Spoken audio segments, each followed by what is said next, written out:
कई बार आपके भी जीवन में ऐसा समय, ऐसा दिन आया होगा कि दिन रात मेहनत करने के बाद भी जो फल चाहिए, जैसा फल चाहिए वो नहीं मिलता। क्यों?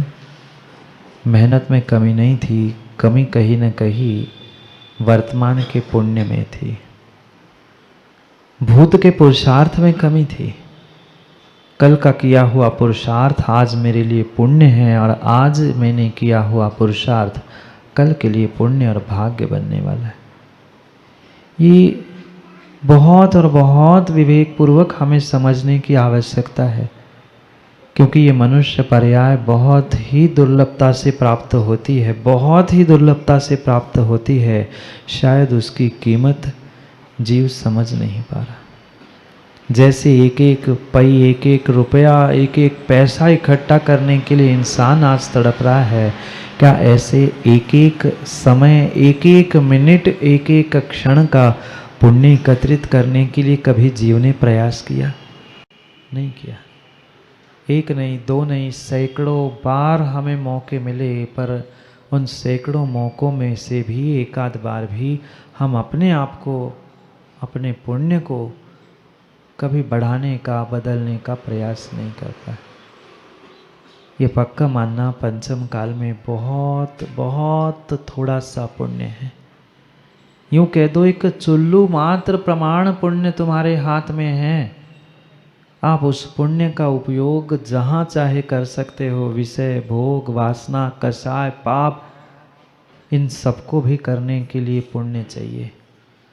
भिखारी भी, राजेंद्र भाई, कई बार देखा होगा, भीख मांगता है दिन से रात तक, रात में दिन में 24 घंटे भीख मांगता है, पर उसे भीख भी तभी मिलती है जब पुण्य का उदय होता है। जब पुण्य के उदय से ही भीख मिल रही है, पुण्य से उदय से ही काम हो रहे हैं। इतना ही नहीं, इतना ही नहीं, इतना ही नहीं, माँ पुण्य भी, वह पुण्य जो पुण्य कार्य में लग रहा है, वह मात्र पुण्य में नहीं, पाप करने के लिए भी ज्ञानियों पुण्य चाहिए। बिना पुण्य के पाप भी नहीं करता, नहीं करता। सातवें नरक जाने वाला पापी भी सातिशय पुण्यात्मा होता है, उत्तम सहनधारी होता है। जो मोक्ष जाने की शक्ति रखता है वो ही सातवें नरक जाता है। हर कोई नहीं जाता सातवें नरक, हर कोई नहीं जाता। जितना जितना जितना आज इंसान पाप कर रहा है, पक्का मानना वह पाप भी पुण्य के ही उदय में कर रहा है। पुण्य नहीं है जिनके पास, उनको बोलने के लिए मुख नहीं है, भोगने के लिए इंद्रियां ही नहीं है, वो क्या भोगेंगे? पांचों इंद्रियों को भोग भोग कर आज जो इंसान पाप कमा रहा है, वह पुण्य के उदय से इंसान बना। पुण्य के उदय से 5 इंद्रियां मिली, और 5 इंद्रियों का और उसका मिला हुआ पुण्य जीव कहीं न कहीं पाप में लगाकर पुण्य को भी नष्ट कर रहा है, पुण्य को भी पाप में लगाकर नष्ट कर रहा है। पाप भी करने वाला पुण्य का ही प्रयोग कर रहा है, और पुण्य करने वाला भी पुण्य का प्रयोग कर रहा है। बिना पुण्य के पुण्य क्या, बिना पुण्य के पाप भी संभव नहीं है। वो सोचता तो रहेगा, गरीब व्यक्ति, भिखारी व्यक्ति सोचता तो रहेगा, मैं ऐसा कर लूँ, ऐसा होना चाहिए, ऐसा मिलना चाहिए, पर जितना पाप एक लखपति, अरबपति, करोड़पति कर रहा है, उतना पाप वो भीख मांगने वाला कर ही नहीं सकता, कर ही नहीं सकता, कर ही नहीं सकता, क्योंकि उसके पास उतने साधन ही नहीं है। जो साधन ज्ञानी तुम्हें मिले हैं, जो प्राप्ति, जो उपलब्धि तुम्हें हुई है, वह पुण्य के उदय से ही हुई है। निर्णय हमें करना है, उस पुण्य का उपयोग मुझे कैसे करना है, सदुपयोग करना है कि दुरुपयोग करना है। मनुष्य बने, जैन कुल में जन्मे, सच्चे देवशास्त्र गुरु का सानिध्य मिला, इससे बड़ा पुण्य पंचम काल में आलोक भाई और क्या हो सकता है। ये धन, ये दौलत, ये निमित्त, ये सब कुछ मात्र पुण्य से मिला हुआ है, पर इस पुण्य को कहीं न कहीं, पुण्य को कहीं न कहीं जीव पाप में लगाते हुए, विषय कषायों में लगाते हुए नष्ट कर रहा है। मात्र पुण्य को नहीं, अपने जीवन को भी वह वहीं पर नष्ट कर रहा है। संभलने की, समझाने की आवश्यकता है कि हमें पुनः पुनः ये मनुष्य पर्याय और पुनः पुनः ये पुण्य के नियोग मिलने वाले नहीं है। नहीं है मिलने वाले, नहीं है मिलने वाले, जो मिला है उन सब का सदुपयोग करने की आवश्यकता है। पुण्यात्मा ही तीव्र पाप करता है और पुण्यात्मा ही तीव्र पुण्य भी करता है। आचार्यों ने लिखा है, धम्मे सूरा सुकम में सूरा। जो कम में सूरा सु धम्मे सूरा, जो कर्म करने में, पाप करने में निडर है, वही धर्म करने में भी निडर रहता है। जो कर्म करने में शूर है, वही धर्म करने में शूर होता है। जो बुज़दिल है ना, जो डरपोक है, वह पाप भी, कर्म भी कभी कभी अच्छे तरीके से नहीं कर पाता, और जो पाप और कर्म भी डर डर के कर रहा है, वह धर्म भी हमेशा डर डर कर ही करता है। कोई कुछ ना कह दे, क्या होगा, मैं ऐसा करूँगा तो क्या होगा, एक बार गलती होगी, भगवान वेदी से उठ के जाने वाले तो है नहीं, गलती होगी ना। पर कम में सूरा सु धम्मे सूरा, जो कर्म करने में शूर होता है ज्ञानी, वही धर्म करने में शूर होता है। आचार्य भगवंत शांति सागर जी महाराज सतीश भैया विहार कर रहे थे एक नगर से। इसी महाराष्ट्र की घटना है। विहार करते करते एक नगर में पहुंचने वाले थे। नगर की सीमा पे शाम को विश्राम हुआ, सुबह नगर में पहुंचना था। नगर के बहुत सारे प्रतिष्ठित व्यक्ति पहुंचते हैं श्रीफल लेकर, और सीधा श्रीफल नहीं, उल्टा श्रीफल। बहुत सारे नगर के लोग पहुंचते थे, यहाँ के भी देव पहुंचे थे उल्टा श्रीफल लेकर। पर उनको समझाने के लिए पहुंचे थे कि गुरुजी आप हमारे नगर में मत आना, हमारे नगर में ऐसे बहुत सारे उपद्रवी जीव हैं जो संघ के साथ क्या कर दे कोई भरोसा नहीं है, और बहुत सारों की छोड़ दो, एक व्यक्ति तो हाथ से गया है, दिमाग से भी खिसका है, वो कब किसके साथ क्या कर दे कोई भरोसा नहीं है। आचार्य ने बात सुन ली, और वे बहुत ज्ञानी थे, तपस्वी थे, समझदार थे। उन्होंने सोचा एक व्यक्ति के चक्कर में हम समाज का अहित क्यों करें, और हम भी रास्ता क्यों व्यर्थ में बदले, कल सुबह पहुंचना ही है। उन्होंने कहा ठीक है, आप विकल्प नहीं करो, मैं देख लूँगा सुबह क्या होता है। सुबह पुनः पूरी समाज आई, पुनः निवेदन करने लगी कि महाराज जी आप समझो, धर्म की हंसी हो जाएगी। वह डाकू, चोर, उचक्का, आप जिन शब्दों में समझो, आप समझो बात को, वो कुछ बतंगड़ बना लेगा, संघ को आने नहीं देगा। होता है ऐसे कई बार।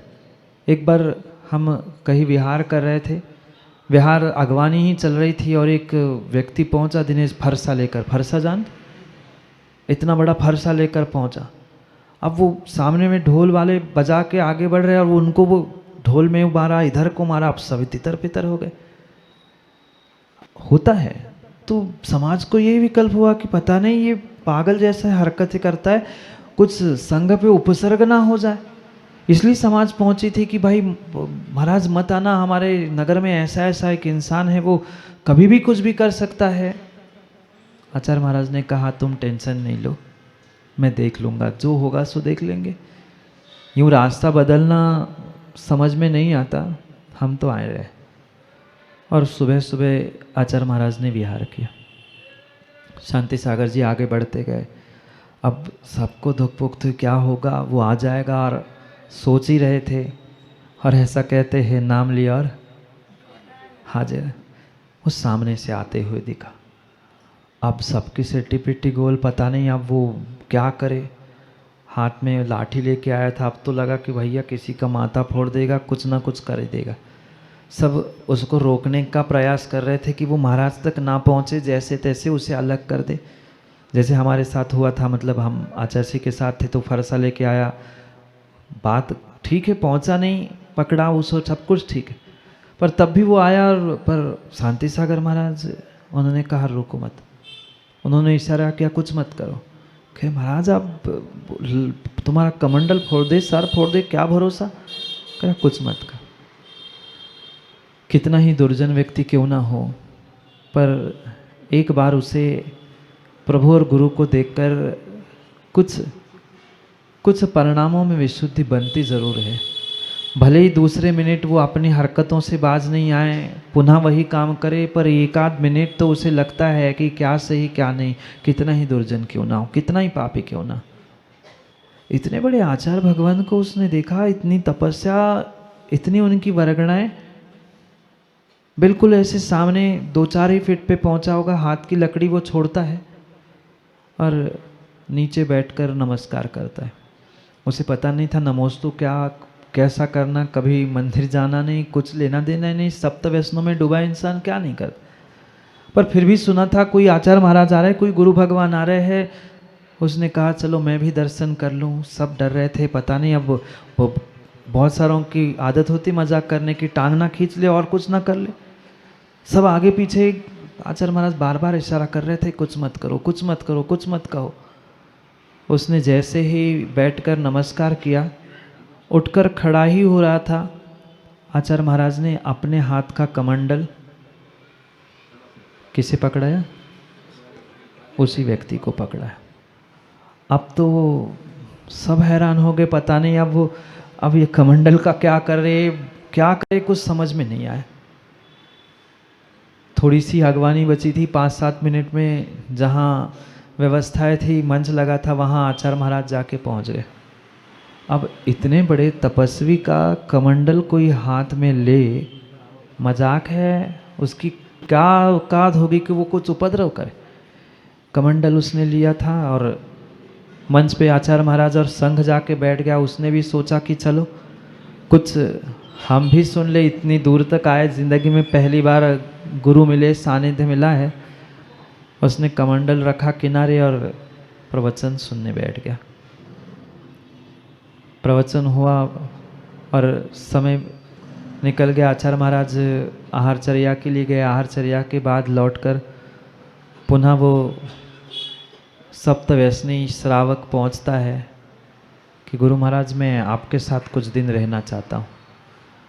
तुरंत बहुत सारे कन खजूरे पहुँच गए, अरे महाराज आप उनको रखो संग में, संग का क्या होगा, ये क्या होगा, वो क्या होगा। पर आचार्य महाराज ने कहा ठीक है चलो, जब तक चले, पता नहीं किसका कब पुण्य का उदय आ जाए, कब कौन सुधर जाए, कोई ठिकाना नहीं था। उसने आचार्य जी ने कहा ठीक है कोई बात नहीं है, चलते रहो। चलता रहा चलता रहा चलता रहा। सुमित जी, ऐसा साधु का नियोग, ऐसा साधु का संयोग उस सप्त व्यसनी को मिला जो 7 व्यसनों में आकंठ डूबा था। 7 व्यसनों के अलावा उसकी ज़िंदगी में और कुछ ही नहीं था। चोरी मारी करना, लूटो मारो पीटो, शराब पियो, ये करो वो करो, इसके अलावा जो कुछ भी नहीं करने वाला इंसान था। गुरु का सानिध्य ऐसा मिला, ऐसा निमित्त मिला जो 7 व्यसन करने वाला था। गुरु का सानिध्य प्राप्त करते हुए वे भविष्य के आचार्य पाय सागर बने। कम्मे सूरा सुधम्मे सूरा। जो डरपोक होता है वह कभी धर्म भी नहीं कर पाता। सूरता से, धैर्यता से धर्म होता है। जैसे धैर्यता से पाप किया जाता है, ऐसी धैर्यता से वह धर्म भी किया जाता है। बिना पुण्य के वह वो भी नहीं कर पाता। निडर क्यों हुआ, धैर्यवान साधु क्यों हुआ? इतनी तपस्या, इतनी तपस्या, इतनी तपस्या उन पाय सागर मुनिराज ने की कि उस राजस्थान की भीषण गर्मी में, रेत में वे घुटनों के बल खड़े होकर घंटों घंटों सामायिक करते थे। आज सीधे बैठकर बिना टिके तो हम आधा घंटा 15 मिनट बैठ नहीं पाते, 50 बार आसन बदलते। घुटनों के बल, पद्मासन लगाकर घुटनों के बल खड़े, ऐसे आधे खड़े होकर वे रेत में पैर गड़ाकर ऐसी धूप में। क्योंकि ये जो तपस्या के निमित्त मिलते हैं, ये वो भी निमित्त मिले हैं, ज्ञानी बिना पुण्य के उदय से संभव नहीं है। संसार का कार्य क्या, संसार से पार होने का कार्य भी प्राथमिक अवस्था में हमें इस पुण्य के साथ ही प्राप्त होते हैं। विरला और विरला, बहुत विरला पुण्यात्मा जीव होता है जिनको ये सब निमित्त बहुत सहजता से प्राप्त होते हैं। पर उन निमित्तों को प्राप्त करने के बाद भी बहुत कोई विरले होते हैं जो समझ सकते हैं, संभल सकते हैं कि मुझे जो ये मिला है मुझे जो ये मिला है उसका मुझे सदुपयोग करना है।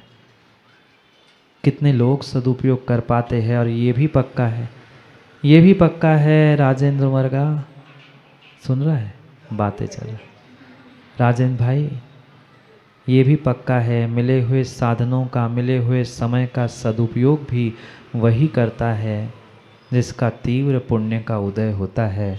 हर कोई उसका उपयोग भी करना नहीं जानता, हर कोई उसका उपयोग भी करना नहीं जानता। सोचो, राष्ट्रीय पुरस्कार आचार्य विशुद्ध सागर जी, जिनका नाम सुनने के लिए, चरण स्पर्श करने के लिए दुनिया तरसती है, वह राष्ट्रीय पुरस्कार तुम्हें वह प्रभावना पुरुषोत्तम के रूप में प्राप्त हुआ है। कितनी बड़ी बात है। करोड़ों अरबों खरबों भी खर्च कर लेना, पर ज्ञानी ये बात नहीं संभव है। पता है, हजारों पुरस्कार और ट्रॉफियाँ तुम्हारे इस घर में उस घर में भी रखी है, पर जिस व्यक्ति के साथ गुरु का नाम और गुरु का आशीर्वाद जुड़ जाए, उस व्यक्ति का पुण्य कितना कितना और कितना विशेष होगा, ये सोचने की आवश्यकता है। क्योंकि बिना पुण्य के दिनेश भाई इस संसार में लौकिक वस्तु प्राप्त होना संभव नहीं है। लौकिक वस्तु क्या, पारलौकिक वस्तु और स्थान भी ज्ञानियों पुण्य से ही मिलता है। रत्नत्रय प्राप्त करना क्या, रत्नत्रय धारियों का भी संयोग और समागम प्राप्त करना, ये बिना पुण्य के संभव हो नहीं सकता, नहीं संयोग हो सकता संभव। पर क्या करे, क्या करे, आज इंसान इस संयोग को, इस पुण्य के उदय को समझने का ही प्रयास नहीं करता। उसे लगता है मात्र मैंने धन कमा लिया, पैसा कमा लिया, मैं बहुत बड़ा इंसान बन गया, मैं अरबपति खरबपति बन गया, मैं पुण्यात्मा नहीं। ये पुण्यात्मा की पहचान नहीं है, ये पुण्यात्मा की पहचान नहीं है। सही मायने में पुण्यात्मा की पहचान तो वही है जो पुण्य के उदय को पुण्य के उदय में, पुण्य के बंध में लगा रहा है। चाहे धन हो, चाहे मनुष्य पर्याय हो, चाहे साधन हो, इन साधनों का अगर सदुपयोग करते हुए तुमने धर्म मार्ग पर बढ़ने का प्रयास नहीं किया, अभी तक योगों की सत्ता परमात्मा के उस परमात्मा पने के प्रकटीकरण के साथ भी चल रही थी कि उन्होंने संसार के सभी संपर्क, सभी कांटेक्ट, सभी योग, सभी चंचलता को विराम देकर अंतिम निर्णय कर लिया था कि बस अब तो वही मुक्ति रानी को प्राप्त करना है, मुक्ति लक्ष्मी को प्राप्त करना है। और उस मुक्ति को प्राप्त करने के चक्कर में जितना भी बाहर का विकल्प था, जो कुछ योग था, उन सभी योगों का निरोध यानी रोकना है। योगों को रोक कर उन्होंने अपना वह धर्म ध्यान प्रारंभ किया था। बस तीसरा धर्म ध्यान प्रारंभ करते करते पुनः थोड़ा सा कम नीचे ऊपर आगे करते करते वह समय भी आएगा जब वे महावीर भगवान तीर्थंकर अरिहंत अवस्था से सिद्ध बनने के लिए तैयार हो जाएंगे।